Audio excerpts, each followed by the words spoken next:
आज के समय में बच्चा पैदा करने का पूरा सिस्टम बदल चुका है। पहले हमारे गांवों में अनुभवी दाई होती थी, जो बिना किसी मशीन या बड़े ऑपरेशन के प्राकृतिक तरीके से बच्चे को जन्म दिलवाती थी।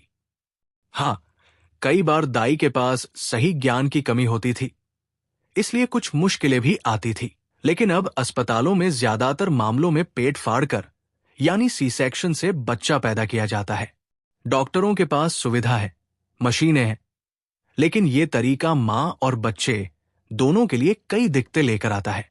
सी सेक्शन से मां का शरीर कमजोर हो जाता है, बार बार सर्जरी की जरूरत पड़ सकती है और बच्चा भी प्राकृतिक तरीके से पैदा नहीं हो पाता, जिससे उसकी रोग प्रतिरोधक क्षमता पर असर पड़ता है। असल जरूरत है पुराने दाई सिस्टम को आधुनिक ज्ञान के साथ दोबारा जीवित करने की। दाई को ट्रेनिंग देकर, सही साफ सफाई, दवाइयां और इमरजेंसी की जानकारी देकर अगर उन्हें दोबारा गांव में लाया जाए तो प्राकृतिक और सुरक्षित दोनों तरीके मिल सकते हैं।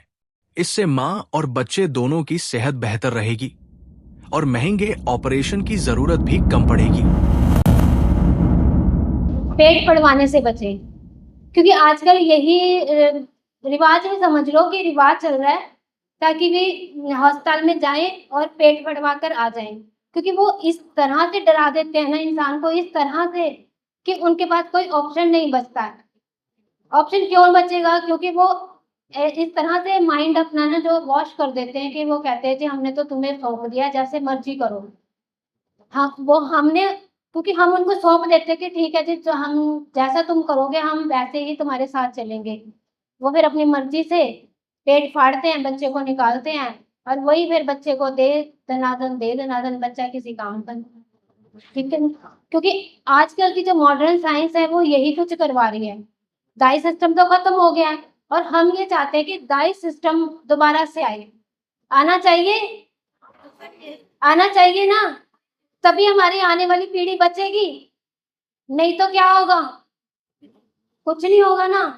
वही फिर रोगी, वही फिर लेके वो अस्पतालों में घूमो, इधर घूमो उधर घूमो, यही हो जाएगा। और दो बूटी कभी होते सार ही बच्चे को बूटियां लगनी शुरू हो जाती हैं और बच्चा किसी काम का नहीं रह जाता। तो इसके लिए पहले हमें क्या होता है कि अपने घर की गर्भाणी जो है, जिसको बच्चा होना होता है, हमें उसको तैयार करना पड़ता है। अगर हम उसको तैयार करेंगे तभी तो वो आगे उसके लिए तैयार होगी। अगर हम उसको कहेंगे कि देख ले, तेरे से जैसे बनता है तू वैसे कर ले, तो वो वैसे ही करेगी। उसके लिए अच्छी गाइड देनी भी तो जरूरी है ना। अगर हम उसको शुरू से ही अस्पताल में भेजेंगे तो अस्पताल में वो क्या जाएगी, उन्हीं नर्सों के पास आया, जो आशा वर्कर है वो उसका शुरू से ही माइंड वॉश कर देंगी। जब उनका माइंड वॉश हो जाएगा तो उनकी ये रहेगा कि नहीं, नॉर्मल डिलीवरी तो बहुत मुश्किल है, बच्चा रिस्की होता है, शरीर वैसा नहीं रहता है, तो उसके माइंड में वही कुछ होगा। अगर हम उसको ये समझा कर कि हमारे भी बच्चे हुए हैं, हमने भी पैदा किए हैं, कि कैसे बच्चे होने चाहिए, घर पर जो बच्चे पैदा होते हैं वो कैसे होते हैं, वो हम, क्योंकि आजकल की मॉडर्न साइंस में जो लड़कियां हैं वो हम बुजुर्गों को कुछ नहीं समझती हैं। ठीक है ना, ये सच्चाई है ना।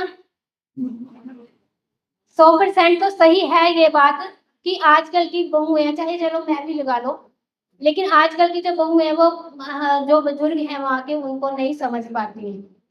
फिर हार के जो बुजुर्ग होते हैं वो कहते हैं कि मर्जी है तुम्हारी, जो तुम्हें ठीक लगता है तुम वैसे चलो।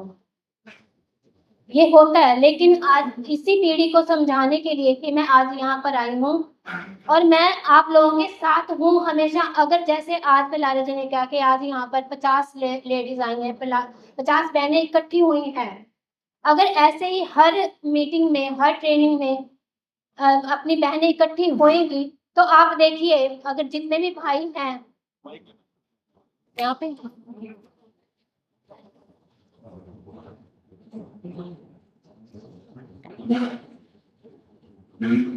जो भी भाई लोग आते हैं ट्रेनिंग पे, अगर वो अपनी बहन बेटियों को, घर वालियों को साथ लेकर के आएंगे तो इससे तो और भी जागरूकता आएगी। मेरा भी हौसला बढ़ेगा, मैं भी आऊंगी टाइम निकाल के, मेरा भी मन करेगा कि सब आ रहे हैं तो मुझे भी जाना चाहिए, मुझे भी कुछ देना चाहिए। मैं कुछ लेने नहीं आती हूँ, मैं सिर्फ देने आती हूँ। मुझे अच्छा लगता है देना। मैं चाहती हूँ कि घर घर में, गांव गांव में ऐसा सब कुछ हो सबको पता होना चाहिए कि नॉर्मल डिलीवरी के लिए, नॉर्मल प्रसव के लिए हमें खुद खड़े होना पड़ेगा, ना कि हमें कोई आके खड़ा करेगा। मान लो अगर मैं आपको खड़ा भी करती हूँ, लेकिन इतना हौसला, इतना जज़्बा तो तुम्हारे अंदर ही होना चाहिए ना। मैं भी क्या कर लूँगी? तो अगर हर घर में, हर गाँव में एक दाई सिस्टम शुरू हो जाए, तो कोई भी घर की औरत जल्दी से बिना मतलब से हॉस्पिटल नहीं जाएगी। क्योंकि हम बिना टाइम से हॉस्पिटल जाते हैं, तो वहाँ पे वो डरा करके डरा दिया और उन्होंने कह दिया कि बच्चे को ये होगा, बच्चे को पानी बढ़ रहा है। पानी कभी मुँह में जाता ही नहीं है, क्योंकि बच्चा जो है 9 महीने तक बच्चा पेट में पानी में ही तो रहता है। जब 9 महीने में उसके अंदर मुँह में पानी नहीं जा रहा है, तो जब बच्चा होना होता है और पानी बढ़ रहा होता है, तो वहाँ से पानी उसके अंदर कैसे चल जाएगा? ये पॉसिबल ही नहीं है, क्योंकि ये डराया जाता है। और जो बच्चे के मुँह में पानी जाने का कारण क्या होता है, जब बच्चा कई बारी जन्म ले रहा होता है, जन्म लेने के बाद एकदम से बाहर आता है और जब थैली फूटती है तभी उसके मुँह में थोड़ा बहुत पानी जा सकता है, वैसे बच्चे के मुँह में पानी कभी नहीं जाएगा। क्योंकि बच्चा पेट में जब होता है तो बच्चा मुँह खोलता ही नहीं है। जब बच्चा मुँह खोलेगा ही नहीं तो उसके मुँह अंदर पानी कैसे चला जाएगा? नहीं जाता ना।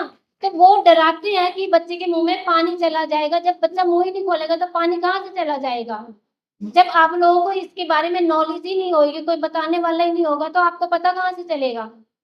आज आज इतनी बात तो तकरीबन सभी को पता लग गई होगी कि बच्चे के मुँह में पानी नहीं जा सकता, क्योंकि बच्चा मुँह खोलता ही नहीं है। बच्चा मुँह तभी खोलेगा जब पेट से बाहर आएगा।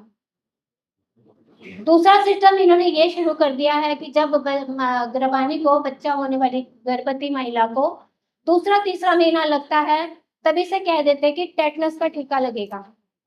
लगवाते हैं ना टीका, किस लिए होता है? कोई बताएगा मुझे? किसी को नहीं पता ना। वो टीका सिर्फ इसलिए होता है कि जब महिला गर्भवती होती है, माँ को अगर कहीं पे कुछ लग गया है, जैसे चाकू लग गया, कंडा लग गया, कुछ भी हो गया, कि उससे टेटनस ना हो जाए। जब माँ को, जब पेट में बच्चा नहीं होता, तब भी तो हमें काम करते वक्त कुछ ना कुछ लग जाता है ना, तब तो हमें टेटनस नहीं होता। तो जब बच्चा पेट में है तो तभी टेटनस होगा? नहीं होगा ना। तो फिर वो क्यों कहते हैं कि तुम्हें टेटनस हो जाएगा तो तुम टीका लगवाओ, बच्चे को टेटनस हो जाएगा, बच्चे इन्फेक्शन हो जाएगी, क्यों लगवाते हो? मत लगवाओ। क्यों तुम अपने अंदर बच्चे को भी मार रहे हो और आप भी मार रहे हो?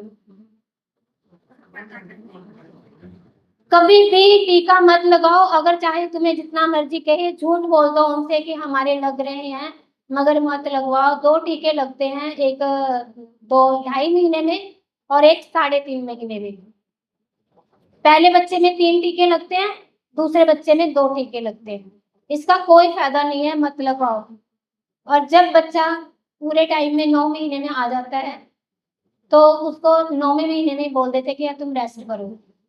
क्या निशानी हो जाती है कि माँ के पैर सूज जाते हैं।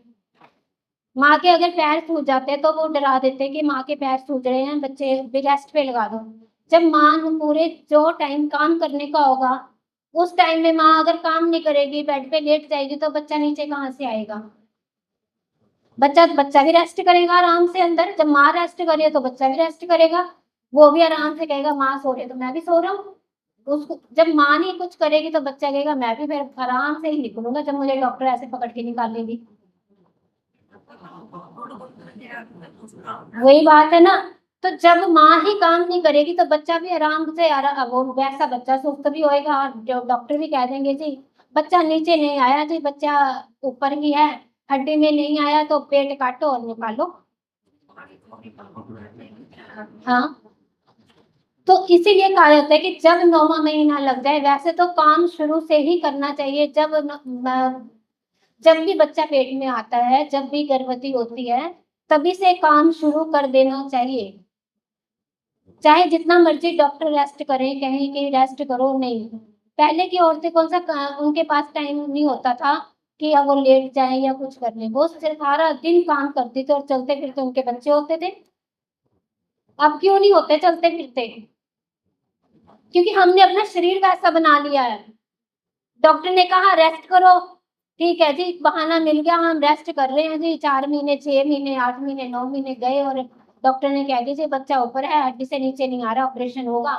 और जब हम ऑपरेशन करवाने जाते हैं, चलो ये बात छोड़ो, जब हम नॉर्मल डिलीवरी के लिए जाते हैं, मैं अपनी बात लेती हूँ, जब मेरे पास नॉर्मल डिलीवरी करवाने आती हैं लेडीज, तो मुझे ये बोलती हैं कि आप गारंटी ले रहे हो, नॉर्मल डिलीवरी करवाने की गारंटी ले रहे हो, कोई दिक्कत तो नहीं आएगी, माँ और बच्चा सेफ रहेंगे।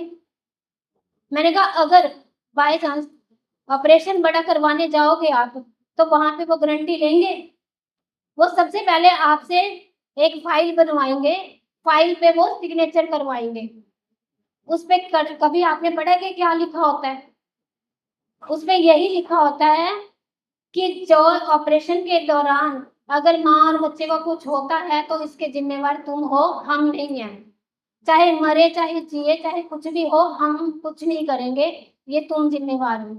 जब हम वो लिख के देने के लिए तैयार हैं, तो हम नॉर्मल के लिए क्यों नहीं तैयार होते? नॉर्मल में भी ये कहो जी हमने नॉर्मल करवाना है, जो होता है होगा देखा जाएगा। उसमें भी तो हम ले रहे हैं ना चांस कि जो होगा देखा जाएगा, तो हम नॉर्मल में क्यों नहीं चलते? तो इसके लिए हमें शुरू से ही अपनी बहन बेटी को, बहुओं को तैयार करना पड़ेगा।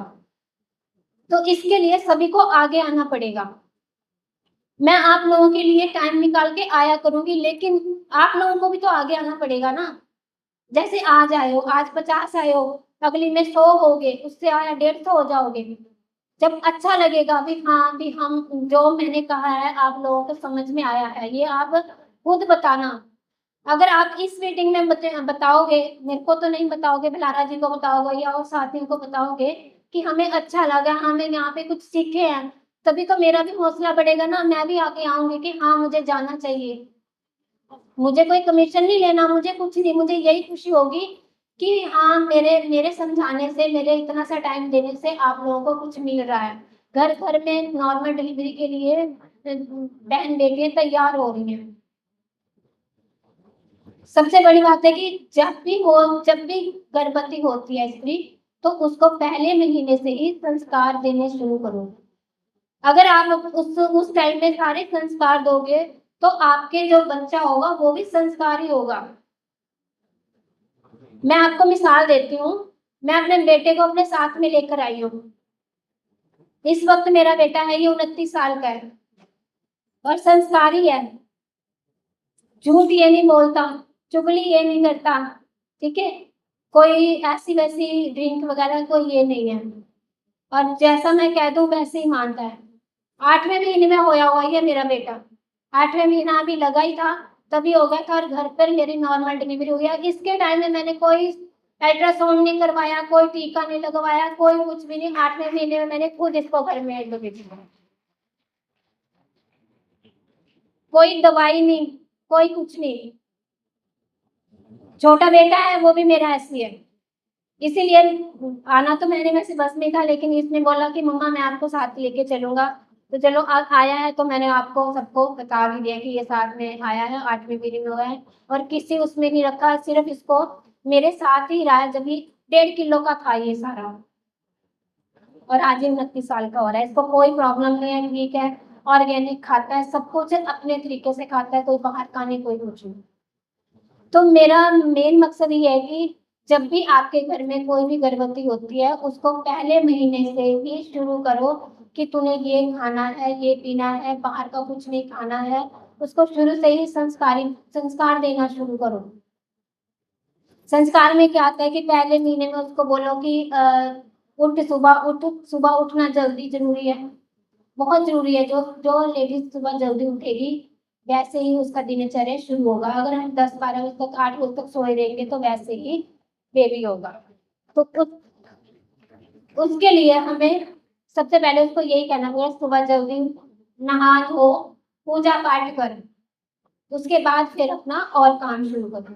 फिर वैसे ही दूसरे महीने में उठो, बच्चे को अपने को बोलो कि रामायण पढ़े, गीता पढ़े, दान पुण्य करे, और उसको वैसे वैसे उसको बोलो झूठ ना बोले, कोई दान पुण्य करेगी तो वैसे ही, क्योंकि जो पहली शिक्षक है ना, जो माँ कहते हैं कि टीचर होती है, वो एक माँ ही होती है बच्चे के लिए। जो सबसे पहले जो ज्ञान जो शिक्षा देनी है वो माँ ने ही देनी है। अगर वो शिक्षा बच्चा माँ देगी तो भी वो, क्योंकि माँ की शिक्षा बच्चा जल्दी एक्सेप्ट करता है।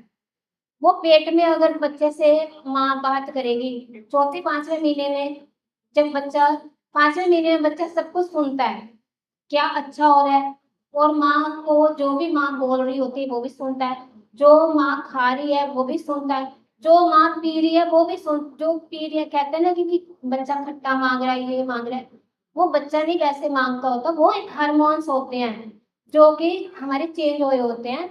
लेकिन वो एक उसके करके हमारा दिल करता है कि हम ये खा लें वो खा लें, लेकिन उस दौरान माँ ने अगर कुछ तीखा खा लिया तो वो बच्चा अंदर बहुत परेशान होता है, क्योंकि जलन पैदा होगी तो बच्चा तड़पता है अंदर।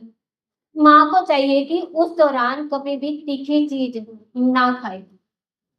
माँ रोएगी तो बच्चा रोएगा, माँ खुश होगी तो बच्चा खुश होगा। अगर माँ अच्छी चीज फ्रूट खाएगी, माँ अगर फल फ्रूट खाएगी, अच्छा खाना खाएगी, तो बच्चे को भी अच्छा महसूस होगा। माँ तीखा खाएगी तो बच्चा अंदर बहुत तकलीफ में होगा, जब माँ को दर्द होगा तो बच्चा भी दर्द में तकलीफ मानेगा। तो मैं सबको यही कहूंगी कि जब भी कभी आपको ऐसा लगता है, आपको किसी गर्भवती को देखते हो, तो उसको यही बोलो कि तीखा मत खाए। बच्चा बहुत परेशान होता है, पेट में इतना परेशान होता है कि वो कह नहीं सकता। तो इसीलिए अच्छी चीज सात्विक खाना खाएं, अच्छा ठंडा भोजन खाएं, ताकि बच्चे को भी जो अच्छा लगे और माँ को भी अच्छा लगे। बाहर का बिल्कुल ना खाएं, और एलोपैथिक तो बिल्कुल भी ना खाएं। अपने आयुर्वेद में बहुत सी ऐसी दवाई हैं और बहुत सी अच्छी अच्छी चीजें हैं जो बच्चे को अच्छा पोषण देती हैं, अच्छा ग्रोथ देती हैं।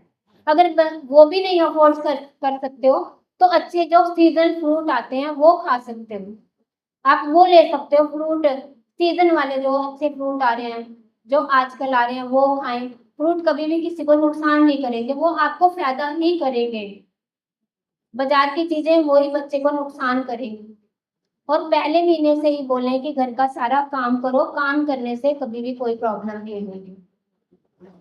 आज 7 महीने तक अगर किसी बहनों के घर में चक्की है, तो हो सके तो 7 महीने तक चक्की चलाएं और एक्सरसाइज करें। एक्सरसाइज आजकल तो यूट्यूब में बहुत सी नॉर्मल डिलीवरी के लिए एक्सरसाइज बताते हैं, लेकिन क्या होती है कि बहनें एक्सरसाइज करती नहीं है, हमसे होता ही नहीं, साफ कह देते हैं जी हमसे नहीं होता।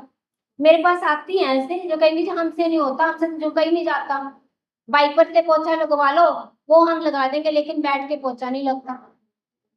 जब बैठ के पोछा ही नहीं लगेगा तो फिर बच्चा नीचे कहाँ से आएगा? बच्चा नीचे तभी आएगा जब हम फिजिकली कोई ऐसा काम करेंगे ताकि बच्चा नीचे आ जाए। वही हमारी लेबर जो है बहुत अच्छे से, बहुत उतना ही दर्द का टाइम कम हो जाता है जितना हम अच्छे से काम करेंगे।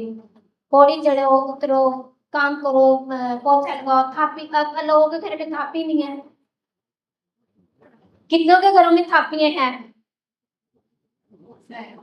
सबके घरों में नहीं है ना, सब मशीन से कपड़े धोते हैं, क्योंकि थापी मारना ही छोड़ दिया। और जो थापी मार मार के कपड़े धोते हैं ना हम, उसके बहुत फायदे होते हैं। खास करके गर्भवती महिला तो अगर थापी मार के कपड़े धोएगी ना, तो जहां पे बच्चे ने ना 5-6 घंटे में जन्म लेना ना, उसने 4 घंटे में जन्म ले लेना, और बड़े आराम से।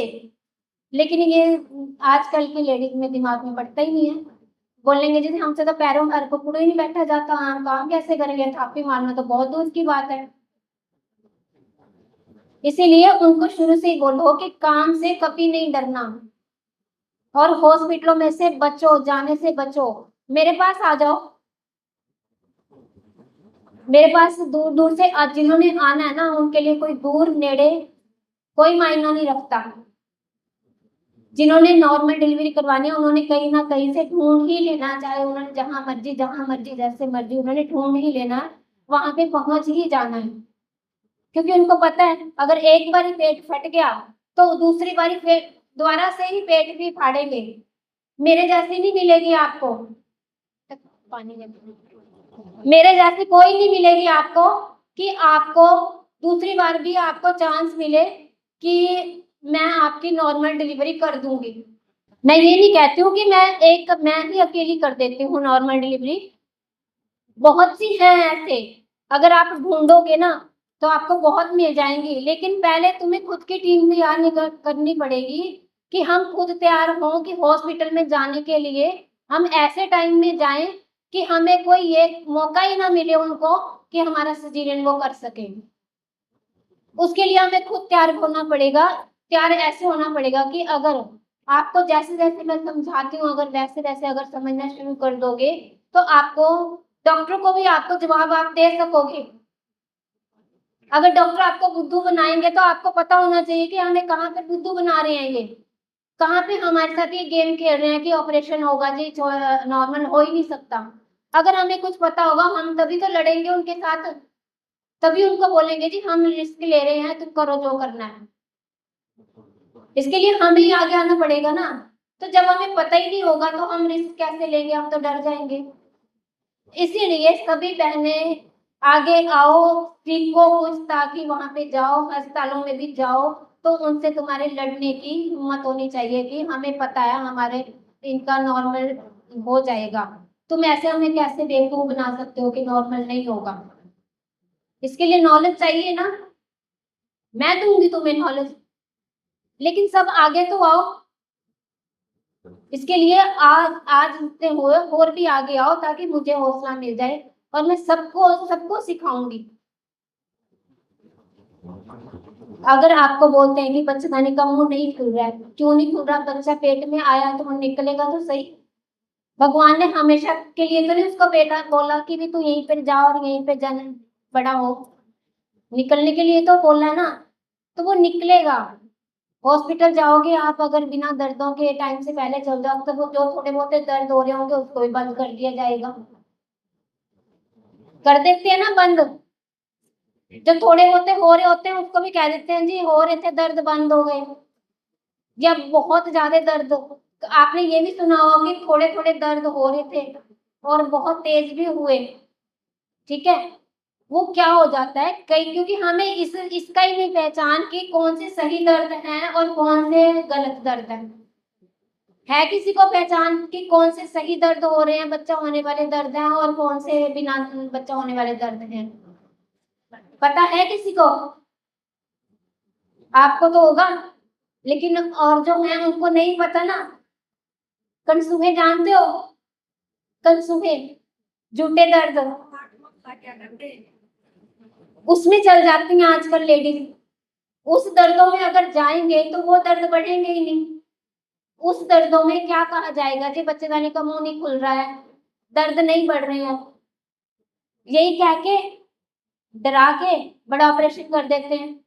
और जब हम जैसे जब नॉर्मल डिलीवरी के लिए हमारे पास आते हैं तो हम बोलते हैं कि जी पहला ऑपरेशन क्यों हुआ, दर्द नहीं बढ़े जी, बच्चेदानी का मुंह नहीं खुला, टाइम से पहले चल गए थे, हाँ जी, थोड़े से दर्द शुरू हुए थे, हम तभी चले गए थे और जी उन्होंने फिर हमें कह दिया कि जी बच्चेदानी का मुंह नहीं खुल रहा है, बच्चे ने पोटी कर दी है, ये तो ऑपरेशन ही होगा। जब भी बच्चा पोटी करेगा, दर्दों दर्दों या तो वो पोटी करने के उसका, मैं आज आपको बताती हूँ पोटी वो कब कौन से स्टेज में करता है। बच्चेदानी का मुंह नहीं खुल रहा है, सिर्फ वो 2 फिंगर ही खुला है, उससे ज्यादा नहीं खुला है और पूरा टाइम हो गया है जो इसका 12 घंटे का टाइम होता है, उस दौरान अंदर से जो कुछ भी पानी पूनी जो कुछ निकलना होता है वो सब कुछ निकल चुका है, उसके बावजूद बच्चेदानी का मुंह नहीं खुल रहा है, फिर बच्चा पोटी कर सकता है क्योंकि बच्चा जोर लगा रहा है बाहर आने के लिए, उस दौरान बच्चा पोटी करेगा। और जब बच्चा पोटी करेगा तो वो बाहर भी थोड़ी सी आएगी, उसका हरे रंग का पानी बाहर आएगा, तो उससे आप लोगों को पता चलेगा कि बच्चा पोटी कर रहा है। तो तुरंत तुरंत करेगा तो उसका उसका इतना इफेक्ट नहीं होगा, लेकिन थोड़ी देर बाद तक तो उसकी डेथ हो सकती है। लेकिन डॉक्टर ने इसको होगा बना दिया है, इसको लेकर और एक पानी को लेकर कि पानी बच्चे के मुंह में पड़ जाएगा, ऐसा कुछ नहीं होता, डरो मत। डर को अपना डर को ना एक अपनी जीत बनाओगे। हम डर से आगे जाएंगे तो ही हम जीतेंगे। जीतना है ना हमें, ठीक है। ये आशा वर्कर होती हैं, जो आंगनवाड़ी होती हैं, ये इनके छोड़े हुए होते हैं, अभी जाओ और डराओ, ठीक है ना। ये डराने के लिए ही होती हैं। वैक्सीन लगवाओ अपने बच्चे को, तुम्हारे बच्चा हो गया है वैक्सीन लगवाओ, नहीं तो तुम्हारा बच्चा बीमार हो जाएगा, हम जिम्मेवार नहीं होंगे, ऐसे बोलती हैं। हम जिम्मेवार नहीं होंगे अगर तुम्हारे बच्चे को कुछ हो गया तो। तुम्हारा बच्चा है, अगर तुम्हारा बच्चा है तो तुम क्यों हमारी जिम्मेवारी ले रहे हो? हमारे बच्चे की जिम्मेवारी तुम क्यों ले रही हो? जब भी तुम्हें कोई ऐसे आके बोलता है कि तुम वैक्सीन लगाओ तुम्हारे बच्चे को ये हो जाएगा वो हो जाएगा, तो तुमने क्या बोलना है? तुम यही बोलोगे जी हमें लिख के दे दो कि टीके के दौरान अगर हमारे बच्चे को कुछ हो जाता है तो तुम जिम्मेवारी लेते हो। अगर वो कहते हैं कि जी हाँ हम जिम्मेवारी लेते हैं कि टीके के दौरान तुम्हारे बच्चे को कुछ नहीं होगा या हो जाएगा, तो तुम लगा दो। आज के बाद अगर तुम्हें कोई भी आशा वर्कर या आंगनबाड़ी में कोई भी कुछ कहने आता है कि तुम वैक्सीन लगवाओ बच्चों को भी, इसको कुछ हो जाएगा ये हो जाएगा, तो तुमने सबसे पहला सवाल यही करना है, हमें लिख के दे दो जी, टीका हम लगवा लेंगे, हमें लिख के दो कि हमारे बच्चे को टीका लगवाने के बाद कुछ नहीं होगा, फिर हम लगवा लेंगे। फिर देखो उनका जवाब क्या होता है। लेगी कोई जिम्मेवारी? कोई नहीं लेगी ना। कोई नहीं कहेगी कि जी कोई बात नहीं मैं लिख के दे रही हूँ जी, टीका लगवा के आपके बच्चे को कुछ नहीं होगा। सीधा बोलो जी हम ये जहर अपने बच्चे के अंदर नहीं डालना चाहते। लड़ो, कुछ नहीं कर सकते, इसके लड़ने के लिए भी दिल चाहिए, ठीक है। तो लड़ना पड़ेगा हमें, नहीं तो हमारे बच्चों को वो ठोक ठोक के, क्योंकि एक टीका तो वो जन्म लेते ही लगा देते हैं, वो जो लगता है यहाँ पे पट्ट में ही लगाते हैं ना, वो आप लोगों के सामने नहीं लगाएंगे। वो क्या करेंगे, जब जन्म होता है बच्चे का तो वो जन्म के बाद फटाफट नाड़ुआ काट देते हैं। तुम्हें पता है कि नाड़ुआ जो काटते हैं उसका क्या रीजन होता है? आजकल जो ये पेशेंटा होते हैं ना, जो ऑल होती है, इसका कारोबार चल रहा है। हॉस्पिटल वाले इस पेशेंटा को ऑल को बेच रहे हैं,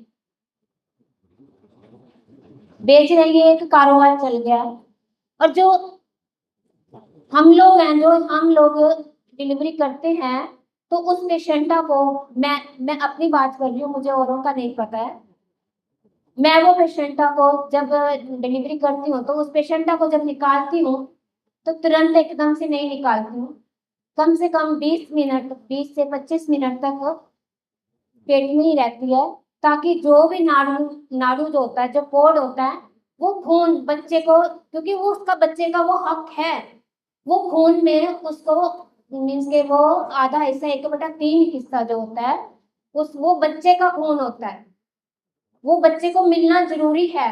जो हॉस्पिटल वाले होते हैं वो नाड़ुआ काट देते हैं, जैसे ही बच्चा बाहर आया नाड़ुआ काटा और बच्चे को वहां से अलग कर दिया और ले जाके एक वार्मर के ऊपर डाल देते हैं, जो थोड़ा सा गर्म होता है, ताकि बच्चे को बाहरी हवा ना लगे, लेकिन बाहरी हवा तो लग जाती है।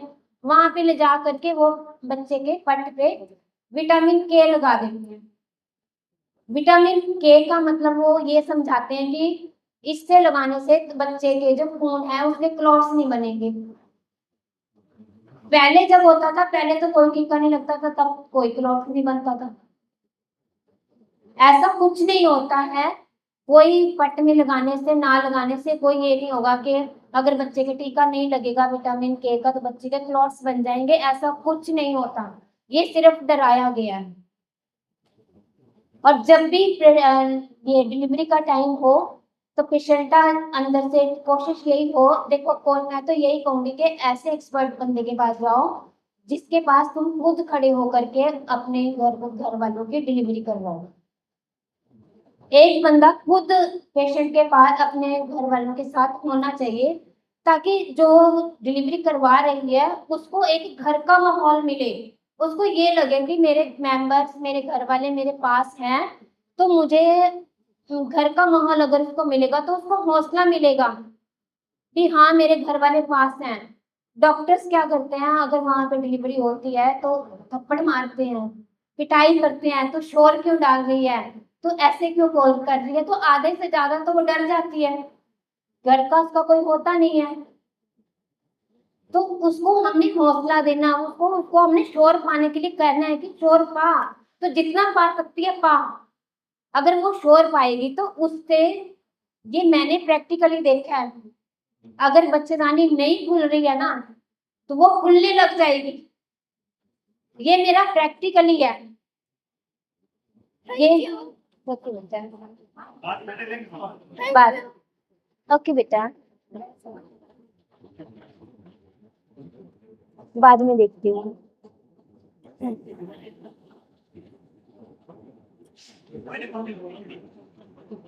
इसका इफेक्ट, शोर पाने का एक इफेक्ट है ना, बहुत पड़ता है बॉडी पर। हम क्या करते हैं, वहां पे डॉक्टर क्या होते हैं, मुंह बंद करते हैं, बोलते हैं कि मुंह बंद कर लो, शोर नहीं पाना, थप्पड़ मारते हैं, पिटाई करते हैं ना, ये होता है। लेकिन हमने ये मौका ही नहीं देना है। कोशिश यही करो कि हॉस्पिटल जाना ही बंद करो, ठीक है।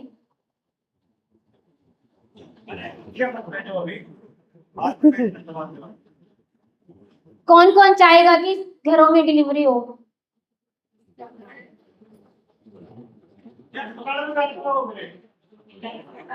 अस्पतालों में जाओगे? अच्छा, सारा सारा इलाज अस्पताल में करवा करके फिर आप मुझसे पूछोगे कि हमने नॉर्मल डिलीवरी करवानी है, और मैं कहूंगी कि नॉर्मल डिलीवरी करवाने के लिए तो तुम्हें अस्पताल में ही जाना पड़ेगा, तो आप कहोगे कि हाँ जाना तो हमें पड़ेगा ही। फिर उसका नॉर्मल डिलीवरी का क्या फायदा, क्योंकि वो जहर तो फिर तुम अंदर खुआ के आओगे, पड़ेगा ना वही जहर अंदर। फिर इससे बचना कैसे है किसी के पास जवाब? कौन बचना चाहेगा? कैसे बचोगे मुझे बताओ थोड़ा सा। सुन नहीं रहा, ये तो है। अगर आप एक गांव में अगर एक से दो, तीन, तीन चार भी हो गई ना, तो उनको एक भी मौका नहीं मिलेगा।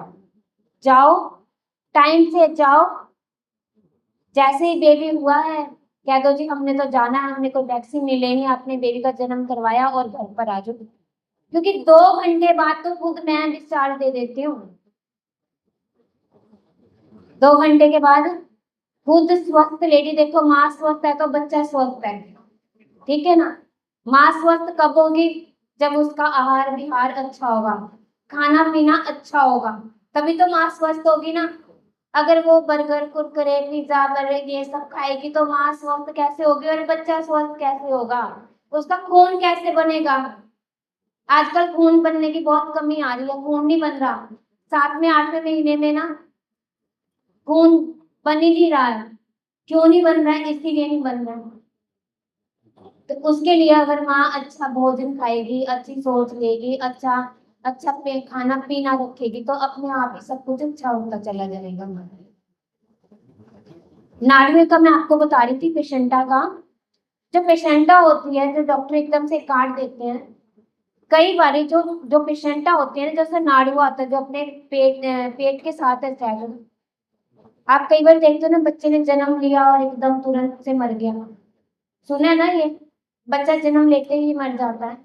कई बार ना जो नाड़ुए में धड़कन कई बार बच्चे की उसमें रह जाती है। कभी किसी ने ये अंदाजा नहीं लगाया होगा कि जब हम नाड़ुए को सारा ब्लड जब बच्चे को देखते हैं ना, तो उसमें ना एक चीज ऐसे धक धक धक धक धक धक कर रही होती है। जो नाड़ होता है ना बच्चे का, उसमें ऐसे धक धक धक धक की महसूस होता है कि हमें वो जो धड़कन होती है ना, बच्चे का तो दिल धड़क ही रहा है, लेकिन एक पेशेंटा का भी दिल धड़कता होता है। अगर जो कोई भी मेरे पास कोई आया, प्रैक्टिकली मेरे पास आए, तो मैं ये आप लोगों को जरूर दिखाऊंगी, ठीक है, कि उस नाड़ के अंदर भी एक दिल धड़कता होता है। और ये बात आज तक कभी किसी को पता नहीं होगी, पता है ना। वो धड़कन बच्चे को देनी बहुत जरूरी है। जब तक हम वो धड़कन बच्चे तक नहीं लेके जाएंगे, समझो तब तक बच्चे को पूरा 9 महीने का पूरा पोषण उसी से ही मिला होता है।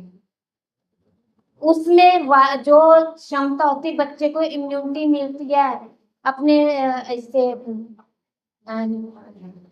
उसमें आयरन की कमी नहीं होने देता। 1 साल तक बच्चे को उसी जो पेशेंटा नाड़ुए में ब्लड होता है, उस 1 साल तक बच्चे को वही ब्लड आयरन के रूप में मिलता है।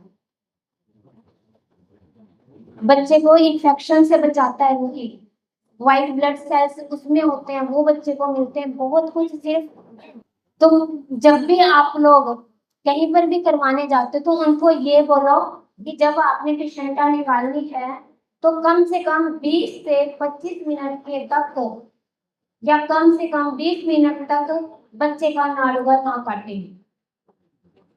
सारा जब तक कि वो ब्लड बच्चे को नहीं मिल जाता, जब तक कि उसका नाड़ुआ लाल से चिट्टा नहीं हो जाता, सफेद नहीं हो जाता है, तब तक आप लोगों ने उसका नाड़ुआ नहीं काटने देना।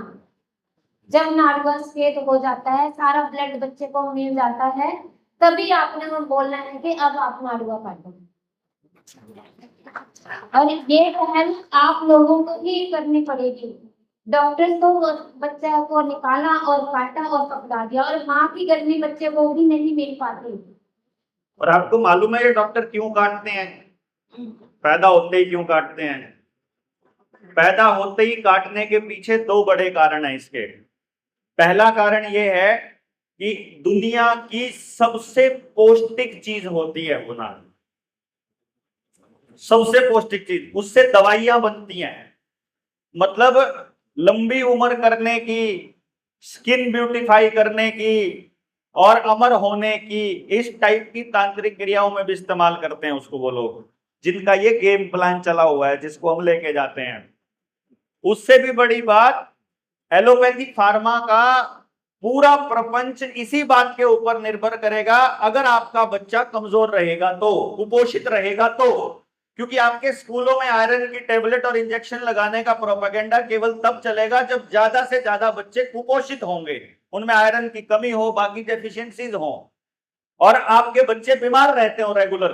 तो रेगुलर बीमार रखने के लिए पैदा होते ही प्लेसेंटा काटना जरूरी है।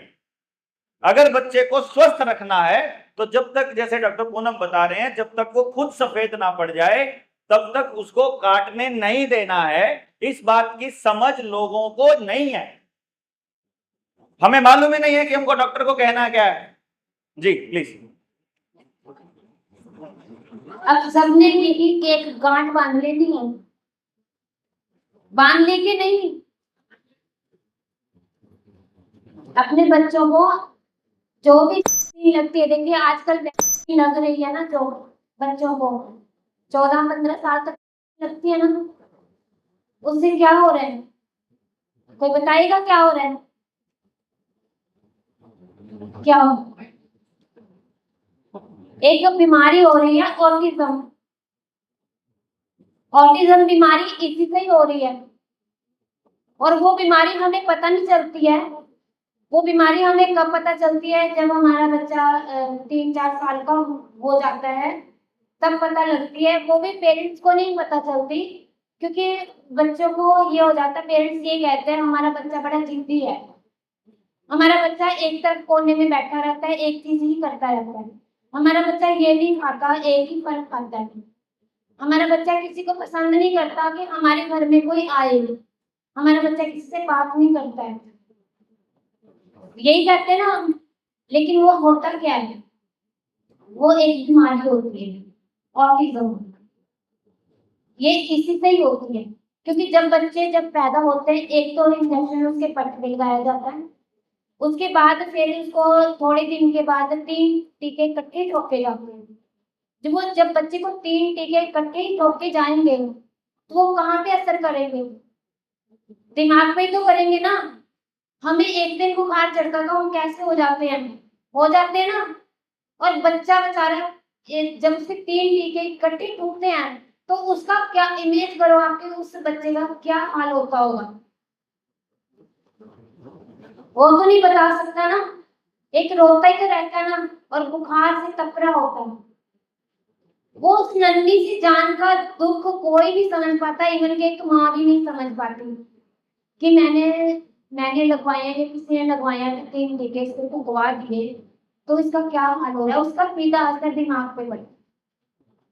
हमारे टाइम में लगते थे तो 3 टीके लगते थे, वो आजकल के टीकों के हिसाब से नहीं होते थे, जो कुछ आजकल टीकों में आ रहा है ना वो कुछ उसमें नहीं होता था, तो वो ठीक होते थे। कहीं पर वो भी होते होंगे, लेकिन आज के अकॉर्डिंग वो उससे कोई इतना इफेक्ट नहीं था जो आजकल के जहर हो रहा है। तो इन टीकों से बचाओ अपने बच्चों को, ऑटिज्म से बचाओ, बीमारियों से बचाओ, और अपने घर में ये कहो कि भी जब भी बच्चा होने वाला है काम करो काम करो काम करो, और पहले महीने से ही ठीक खाना शुरू कर दो। अगर चाहते हो कि बच्चा फिसल के बाहर आए, उसके लिए गऊ का घी बहुत जरूरी है। अगर वो आप पहले महीने से खाना शुरू कर दोगे ना, पूरे पूरे टाइम तक बच्चा होने तक, और बच्चा देखना ऐसे होगा फिसल के आएगा, और उसका दिमाग भी तेज होगा और बवंडर भी होगा और सब कुछ ठीक होगा। अब कुछ सवाल ले लें। तो अब आपको जो पिछले 2 दिनों में आपने समझा और सुना है, उससे एक चीज तो समझ में आई होगी कि सभी समस्याओं का समाधान किसमें है? समझने में है। डॉक्टर आपको लूट नहीं सकता, डॉक्टर आपको गलत दवाई नहीं दे सकता, मास्टर आपके बच्चे को गलत पढ़ा नहीं सकता, वकील आपसे गलत सलाह नहीं दे सकता, जज आपको गलत निर्णय नहीं दे सकता, थानेदार आपके खिलाफ कार्रवाई नहीं कर सकता। यही तो समस्याएं हैं रोज रोज की। कोई आपसे रिश्वत मांगे क्या करना, उन सब चीजों का सारा समाधान केवल समझ में है। और फार्मा कंपनी एक बहुत बड़ा खेल है। तो एक तरह से ये सारी चीजें एक दूसरे से जुड़ी हुई नजर आ रही है आपको। पूरा जनता सरकार मोर्चा का पूरा मिशन आपके बचपन से लेकर बुढ़ापे तक, पैदा होने से लेकर मृत्यु तक, सुबह से लेकर रात तक की हर एक्टिविटी इस मोर्चे की इन गतिविधियों के अंदर आपको दिखाई दे रही होगी कि हर स्टेप पर आपको लूटा जा रहा है। और ये समझ का मतलब मसला है। ये मसला कोई राजनीति का मसला नहीं है। ये मसला इसलिए क्या है, राजनीतिक आदमियों के पास आदमी जाएंगे कितना, 15 मिनट आधा घंटे से ज्यादा किसी का भाषण नहीं सुना जाता किसी से। आपकी तरह 3 दिन नहीं बैठ सकता कोई, जब तक उनको लगे ना कि हाँ वाकई कुछ मिल रहा है।